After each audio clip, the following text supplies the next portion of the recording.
I think we need to talk. No, it's nothing bad really. Just complicated. Why don't we go into the living room? It's a little more comfortable in there. Would you like something to drink? I'm sorry. I don't mean to worry you. I suppose I'm just not sure how to broach the subject. During the hypnosis session, you said a few things that clicked for me.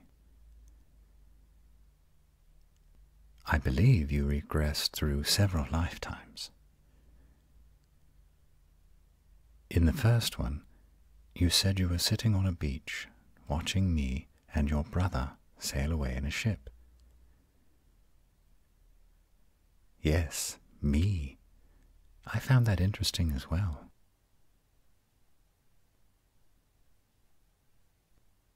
You said we were best friends. Yes, it could be that we knew each other in a past life. You're right. It is rather extraordinary. I'm not sure I know how to answer that. I suppose yes and no.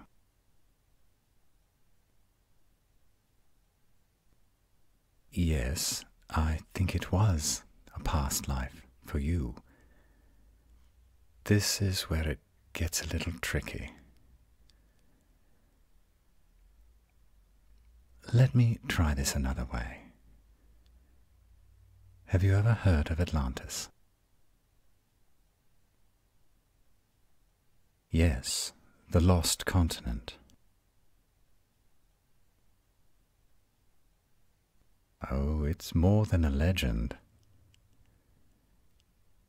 In fact, I believe the beach you were referring to, when you saw your brother and me sail away, was on the island of Atlantis. Yes, I am serious.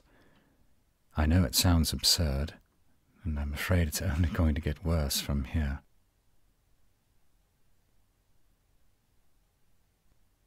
I believe there was a cataclysmic event that sent the island plummeting to the ocean floor.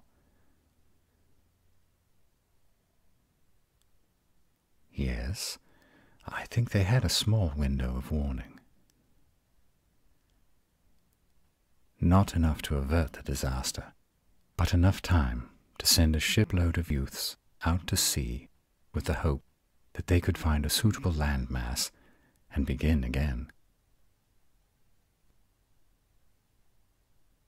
My memories of that time are sketchy.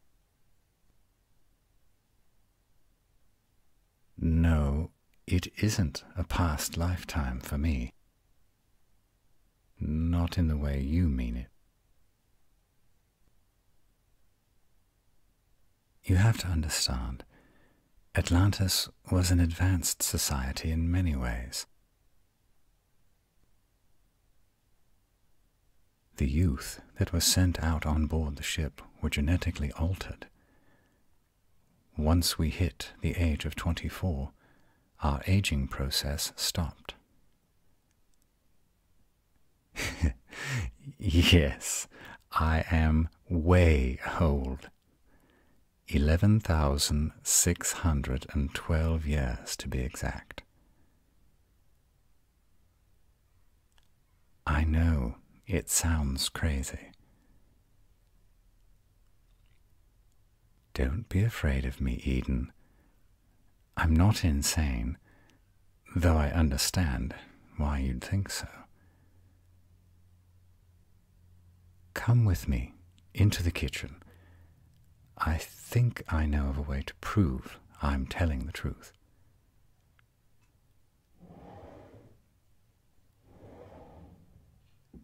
Here, take this knife. Yes, I am serious. I know you're scared. I wish I knew of a less dramatic way to show you. Here, put it here between my ribs. Trust me. Oh. Be calm. No, I don't need medical treatment. Watch. The wound is sealing itself. From what I've learned, it was a part of the genetic changes. Our bodies are able to repair themselves at a significantly faster pace than normal humans. Yes, I still feel the pain that you'd expect from such a wound. I'm grateful that it passes quickly. Within an hour, you'll never know I was ever mortally wounded. I didn't mean to scare you, but it's the only way I could prove to you that I'm not mad, that I really am basically immortal.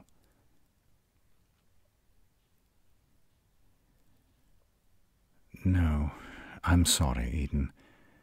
I don't remember your brother.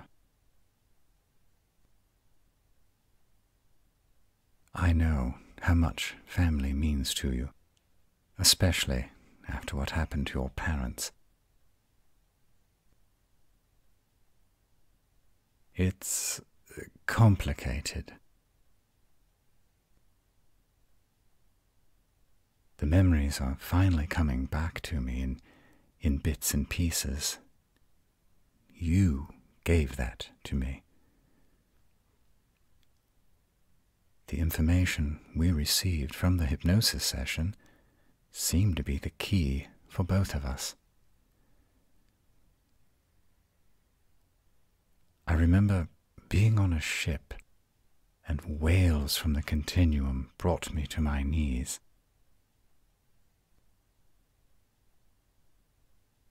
Oh, how do I explain the continuum? We were a telepathic society. Even after our loved ones had passed, we could feel their presence during moments of need. Yes, they came to us as voices in our head.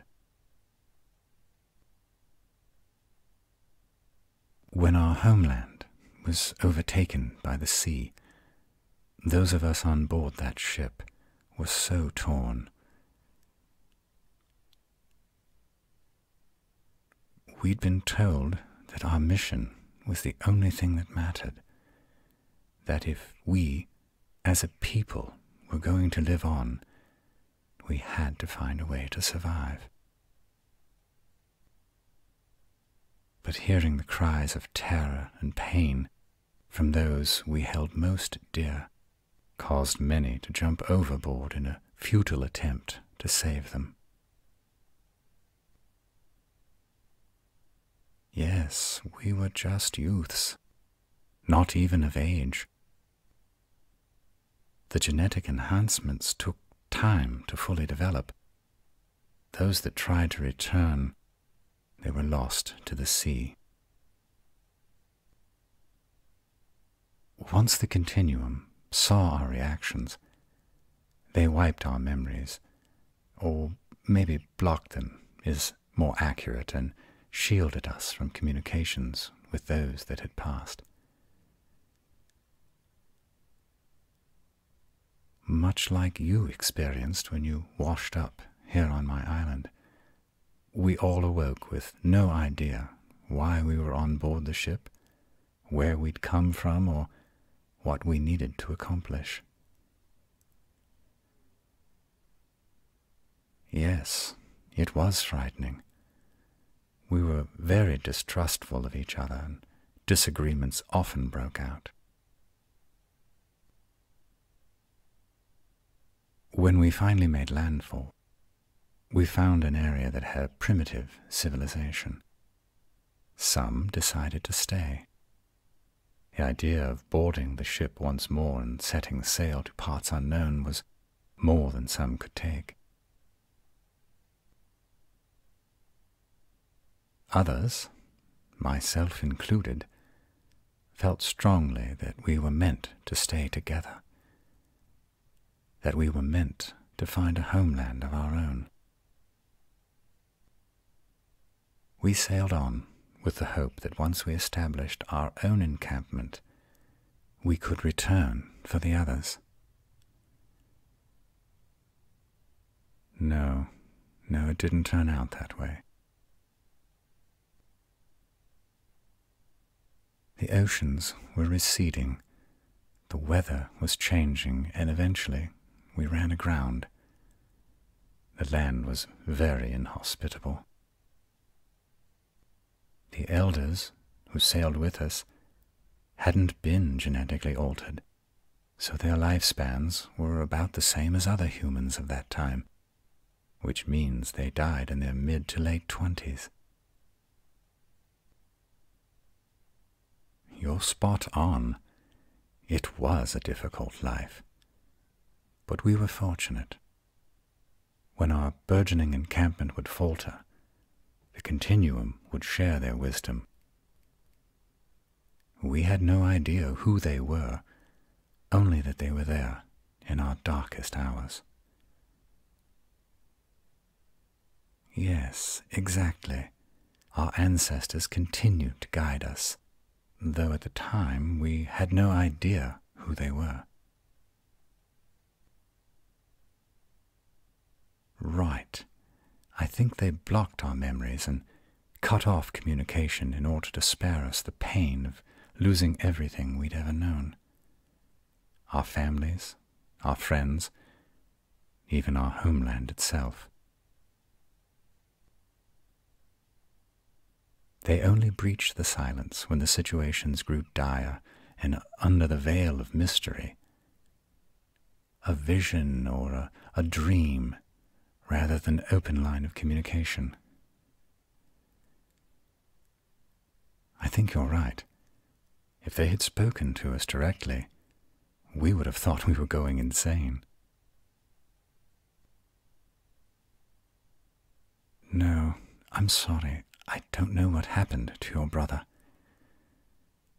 I have no idea if he had chosen to try to return to our homeland, if he chose to join the first settlement, or if he was one of those who sailed on with me. The morning after our memories were blocked, we woke aboard the ship with no recollection of what had happened before. It was as if our lives had begun that morning. When Atlantis fell, I think we lost about a fourth of those of us on board. No, not anymore. In fact, there are only 2 remaining. Me and Tanis. Yes, Tanis is like me. I agree, it is a scary thought. When I think of the danger that you were in, it steals my breath away. We can be killed. Fire or beheading would kill Tanis, or me for that matter. But I don't want him dead. Imprisoned, yes. We definitely need to find a way to contain him so that he can't hurt anyone further. But we need to do it in such a way that he remains alive. That's a long story, and I'm sure you need time to process everything that you've learned tonight. I know. I'm struggling to understand all the pieces of the puzzle as they trickle through the barrier the Continuum erected inside my head so many years ago. But together, I think we may be able to unravel this mystery.